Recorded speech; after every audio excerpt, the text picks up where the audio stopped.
નવરાત્રિમાં ઉપવાસ હોય કે કોઈ પણ વ્રતનો ઉપવાસ હોય તો ફરાળમાં ખાઈ શકાય એવી આજે આપણે બનાવીશું સાબુદાણાની ફરાળી ખીચડી, જે ખૂબ જ જલ્દી ફટાફટ થઈ પણ જાય છે. તો ચાલો રેસીપી જોઈ લઈએ. તો અહીંયા મેં 1 કપ સાબુદાણા લઈ લીધા છે. તો સાબુદાણાને 2 થી 3 વાર પાણીથી સારી રીતે વોશ કર્યા પછીથી એમાં અડધો કપ પાણી ઉમેરીને 4 થી 5 કલાક પલાળવા માટે મૂકી દઈશું. તો સાબુદાણા સરસ પલળી ગયા છે. તો એમાં મેં 2 ચમચી શેકેલા સિંગદાણાનો પાવડર ઉમેર્યો છે અને એને સારી રીતે મિક્સ કરી લઈશું. આ રીતે કરવાથી સાબુદાણામાંથી જે વધારાનું મોઇશ્ચર છે તે નીકળી જશે અને ખીચડી સરસ છૂટી છૂટી બનશે.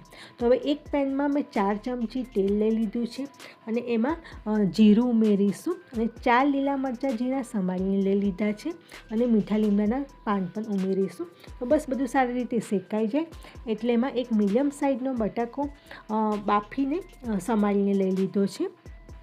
તો એને પણ સારી રીતે શેકી લઈશું. અહીંયા મેં અડધી ચમચી મરચું પાવડર ઉમેર્યું છે. તમે લાલ મરચું ના ખાતા હોય તો સ્કીપ કરી શકો છો. તો બસ હવે એમાં સાબુદાણા અને સિંગદાણાનો પાવડર આપણે જે મિક્સ કરીને રાખ્યું છે તે ઉમેરી દઈશું. સારી રીતે મિક્સ કરીને એમાં સ્વાદ અનુસાર ફરાળી સિંધવ મીઠું ઉમેરીશું. તો બસ બધું સારી રીતે મિક્સ થઈ જાય એટલે ઢક્કણ ઢકીને 5 મિનિટ સુધી આપણે સાબુદાણાને ચડવી દેવાના છે.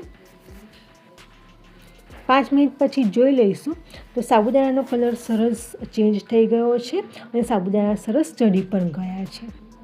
તમે જોઈ શકો છો કે સાબુદાણાની ખીચડી આ રીતે કરવાથી સરસ છૂટી છૂટી થાય છે.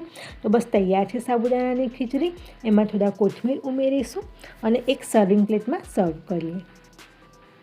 તમને મીઠાશ ભાવતી હોય તો આ સમયે તમે થોડી ખાંડ અને લીંબુ પણ ઉમેરી શકો છો અથવા તો તમે દહીં સાથે પણ ખાઈ શકો છો. તો તૈયાર છે સાબુદાણાની ખીચડી. એની ઉપર કોથમીર ભભરાવીશું અને આ મેં બટાકાનો ચેવડો ફરાળી લીધો છે એ પણ ઉમેરીશું. તો ચોક્કસથી આ રેસીપી ટ્રાય કરજો. Thank you.